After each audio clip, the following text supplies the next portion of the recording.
que je retiens, c'est qu'on avait en fait deux visions de ce que peut être une ville durable. D'une part, une vision plutôt industrielle qui consiste à trouver des solutions technologiques et adaptées, mais sans vraiment se poser la question de changement du mode de comportement. Et puis d'autre part, plutôt un changement qui est plus profond, donc qui incite à aller sur les changements de comportement et à repenser le mode de fonctionnement de la ville et de la société en général, de façon à consommer moins d'énergie et avoir un mode de vie plus sobre, plus adapté et plus durable donc pour les générations futures. L'action qui paraît la plus importante aujourd'hui, à mon avis, c'est j'allais dire, de remettre les mains dans la terre, de reprendre le contact avec le sol, avec la terre, et à se remettre à jardiner, à avoir le plaisir de produire simplement son alimentation, une partie de son alimentation, et se poser la question effectivement de d'où vient ce qui est dans mon assiette. Je pense que la force, c'est vraiment de construire ensemble, à la fois voilà, les particuliers, les entreprises, les collectivités, arriver à construire des solutions qui sont plus durables, c'est-à-dire qui à la fois apportent une vraie valeur pour les utilisateurs et apportent des vraies performances en termes énergétiques.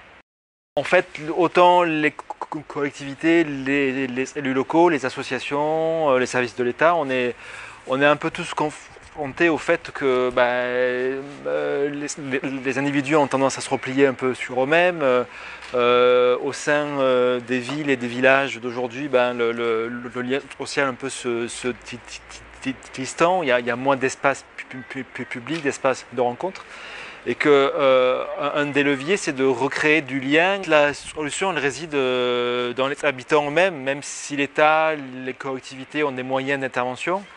En fait, une partie principale de la solution réside dans la capacité de la société à se prendre en charge elle-même. Alors, ça peut paraître être un peu une forme de désengagement de l'État, mais en même temps, aujourd'hui, les réponses elles sont issues des habitants, des associations, et les collectivités publiques, elles sont là pour les aider. Je pense que, en tout cas moi, c'est ce que je retiendrai.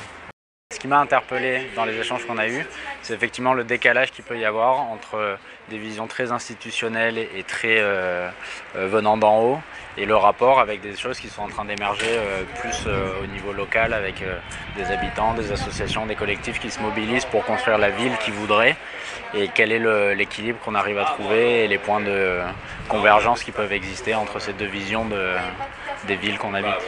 Alors on travaille notamment sur le prototypage d'espace, en disant on teste avec des aménagements légers, des usages, et à partir de là on essaye de voir comment on peut mobiliser les différents acteurs, mais en partant d'un constat, d'une pratique et de quelque chose qui a été produit, et à partir de là on embraye sur d'autres sujets et sur des espaces plus conséquents, plus pérennes, en tout cas qui s'inscrivent dans une durée un peu plus longue, mais en tout cas d'arriver à amener une entrée par le faire et qui émerge par là.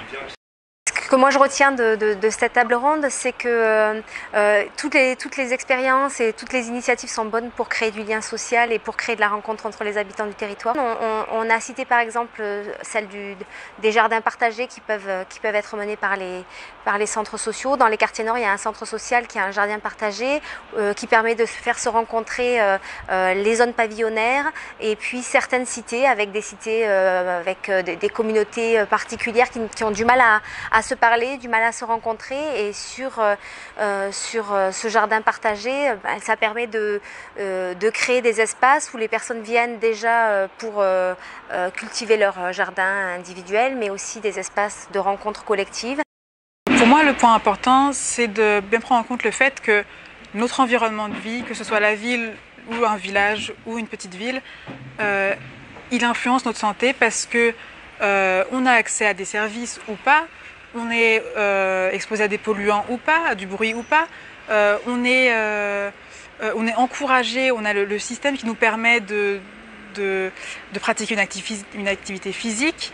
Donc tout ce qui nous entoure, tout notre cadre de vie influence notre santé et de fait est un levier de promotion de la santé. C'est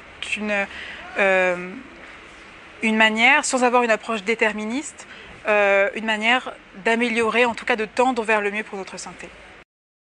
Il y a indéniablement aujourd'hui beaucoup d'efforts qui sont réalisés pour essayer de rendre la ville plus agréable, plus vivable. Et les questions de santé participent de ça. Donc on essaye de relier les problématiques d'urbanisme, de santé et d'environnement.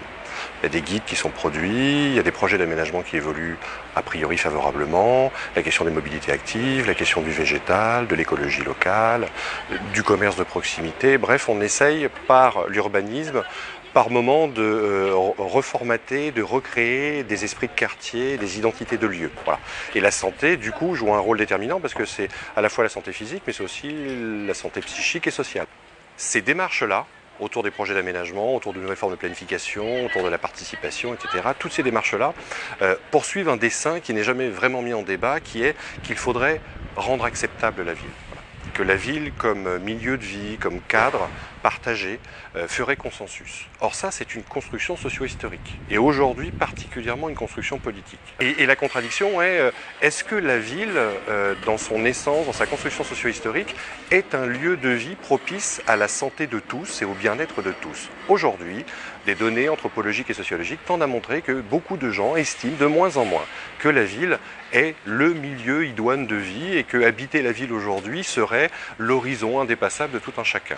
D'où effectivement mêler quand même les problématiques de santé et urbanisme avec les évolutions métropolitaines des villes, avec les flux de peuplement, avec des évolutions tendances lourdes économiques et les environnements qui nous sont proposés.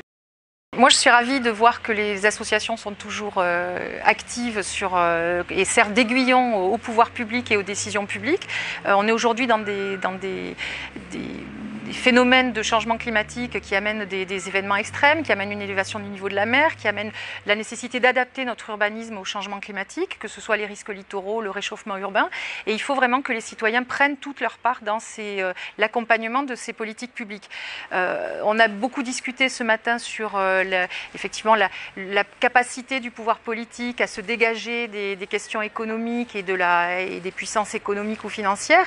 Il faut que les citoyens pèsent vraiment auprès des élus locaux qui en ont besoin pour que les questions d'intérêt général reprennent le devant de la scène.